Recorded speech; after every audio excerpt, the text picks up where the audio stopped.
Esto es Warp Talks, el podcast de Warp, en el que creamos un espacio de diálogo vivo con los nombres que marcan el ritmo en las diferentes industrias creativas alrededor del mundo. How are you, Phoebe? No, I'm doing okay. Woke up kind of under the weather, but other than that, I'm good. How's Mexico treating you? I love it here so much. Like, I'm obsessed with Mexico City. I just asked him that. Do you have any preconceptions about how Mexico City looks like? Well, from LA, there's like a ton of Mexican culture.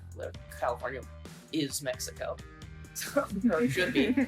So it makes me like actually deeply nostalgic to my core, like stuff I don't even think I realized was Mexican culture. That coming here you see like times 10, you know. So I love it. Yeah. Well, I would like to ask you how you define artistically your 2022. Artistically, probably just tour. But I think we've been getting, really good live, which has been really fun. Like, We used to suck live, I feel like. we used to suck live. When I think about the poor kids we saw last year, I'm just like, what? That banjo? Oh, the banjo. We had a banjo that like put in tune, and like the entry point to a song is like a banjo riff, and it would just go like it was the worst sounding shit ever. So we're more dialed, and I think getting better at playing. Do you play Punisher songs for the last few months, maybe more? I mean, last like 2 years. like a year, no? Yeah, last 2 years. How do you feel the record has aged?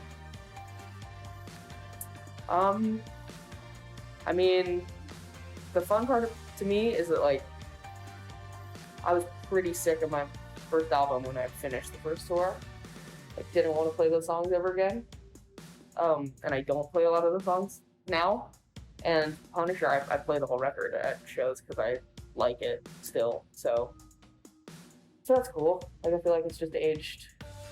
I stand by it, which is cool. One of the things I love the most about your music is pretty dark, but also feels like it's a little bit funny. Is there anything that makes you feel like that? Like, I don't know, like a movie, like an experience, I don't know. Over on the side. Workers inside.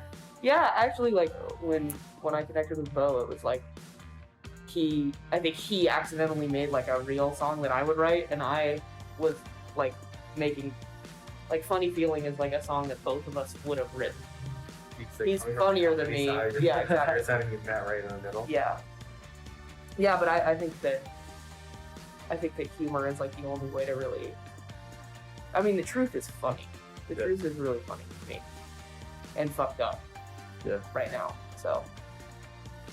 Actually, I think the most interesting thing that we could listen or watch in pop culture is have that intention, no? Like, makes you feel like shit, but also make you loud as fuck. Yeah. And actually, when I heard your music, I feel pretty much like that. You just released your annual holiday cover, and I don't know if you're working on new stuff, but following that, I would like to ask you, I think less and less artists are interested into genres or music type. So I would like to ask you if you could describe your music right now, more like as an experience. Like, my music is like taking a glass of blood in the woods at midnight. How could you describe your music?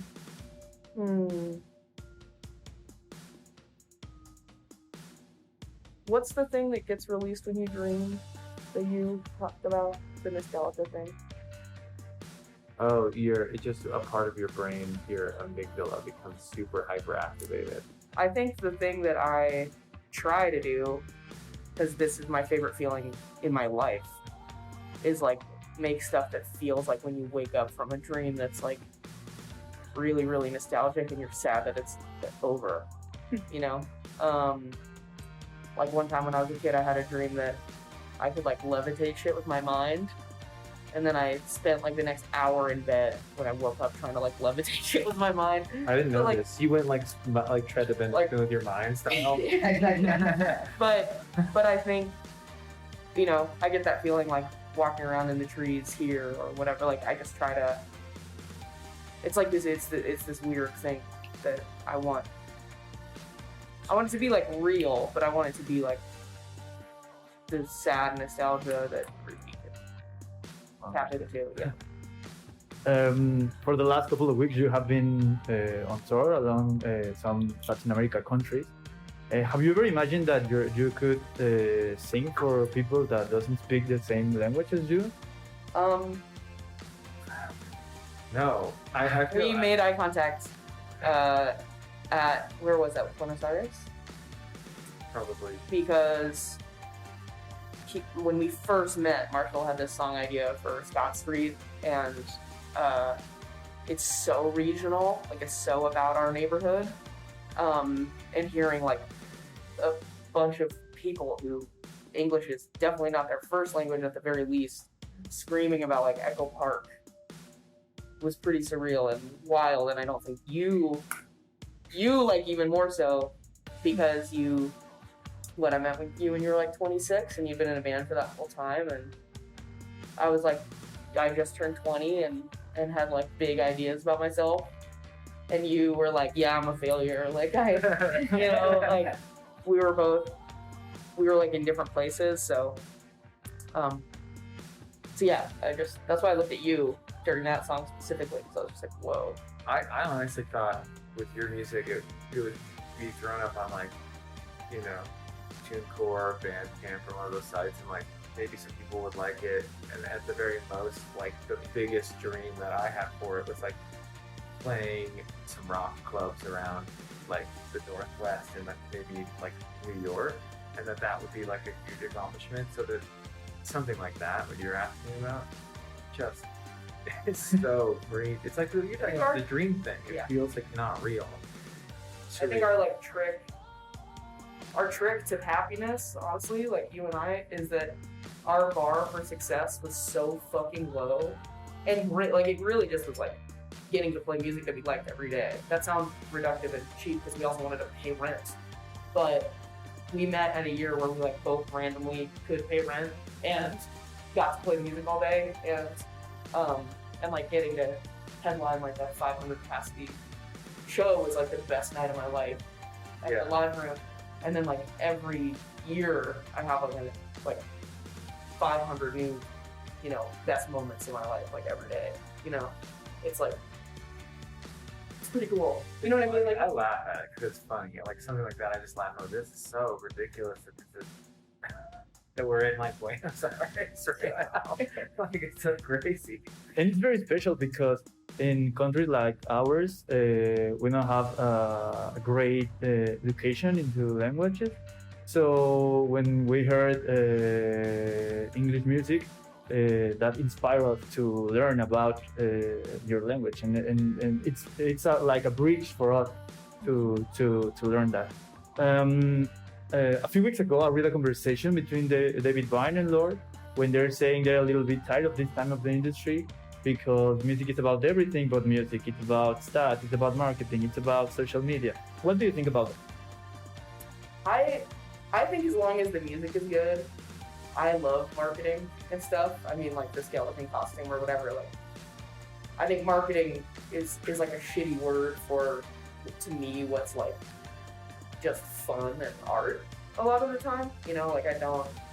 But I hear you. Like, I mean, I could name names, but I think that there's people who are like, they're wearing clothes and then music is like super secondary. You know what I mean? Like I can like. But that's not just like pop music across the board. I feel like people are like, there's so many good people in pop music right now. You just have to dig a little deeper, I think, for like top 40 sometimes, you know. But look at like SZA. Like she's, the core of her art is like genuine through the marketing. You know, like she's like, you see an image from her campaigns, or you hear a second of it, and you're like, that's exact. Like you're so true to yourself, in like every choice you make when you're selling your records, and I think that's awesome. But I hear that like also like singles are bigger than ever, and albums aren't as big, and all that stuff. And also I make indie rock music, and David Byrne and Lord are like feeling the pressure of like that much success, especially Lord being a famous kid. So I can see being like famous when I was a child, and then watching the industry change and be like grosser and the endless cesspool of capital just like eating itself over and over. So I feel both ways. I think that there's like true art lives on through the shit fucking trash fire of capitalism. That's what I think. We will have great female songwriters, but I think right now we're living like a golden era of female songwriters. We have you, we have Taylor Swift, we have Casey Musgrave, we have Mitski, and a lot of more names. And I would like to ask you, what do you think is the main difference between the songwriting, the way the men do that, and the way females do that? I wish I could remember what it actually was about, but have you read Trick Mirror by Gia Tolentino? She talks about like, I think her point, which I loved, was like female authors for so long are like so internal, like I think men over history, like they're so privileged that the only way to go is like existential. The only thing that they have to like fight with and grapple with is like existential dread, because they have like nothing else to worry about. But in a book like I don't know, fucking The Bell Jar, it's like such a insane picture of mental illness, and hopefully that's changing actually. Like I think that with queer people and women, like culture has needed them to be in like the most pain possible to like think they're smart. So I hope what's happening now is like, I don't know, I find a lot of joy in Mitski's music, and so I think just people are becoming more joyful. You know, that's kind of what I think. Yeah. You know, like even it would be like reductive when I was a kid, like sad girl starter pack or whatever, and I'm just like, it's like I feel like I'm just like right, you know, like people need you to be really sad all the time. For my final one, if you could interview Phoebe Bridgers, what would you ask her?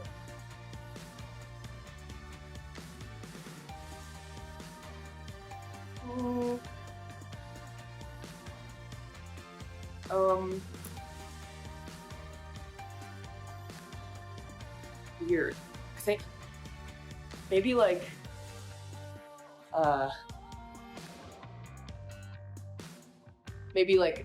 do you know when you have a good idea? And no. I think like it also like transitioned into like advice, where like I sent you this, but like the first voice memo of Motion Sickness is straight up not good. It's like the lyrics are all different and bad and like crammed together. I think it was like there are no words in the English language I could scream to drown the voices out. Like what? And like, you know, I kept writing it and whatever, but I think I don't want anybody to think that like the final version is anywhere close to like what the first version was. Like it all starts kind of shitty, and then but if there's like a piece of it that you can see being good eventually, you just like keep working on it. I don't like the like trope of like inspired crazy songwriter who's like writing just came amazing shit all the time. Like that's just not true of me. I heard at this song in least. a dream and I wrote it when I woke up. Exactly. Well, that's all. Thank you for your time and for your openness to speak with us. Suscríbete a nuestro podcast y escucha las entrevistas más relevantes de WARP en WARP Talks.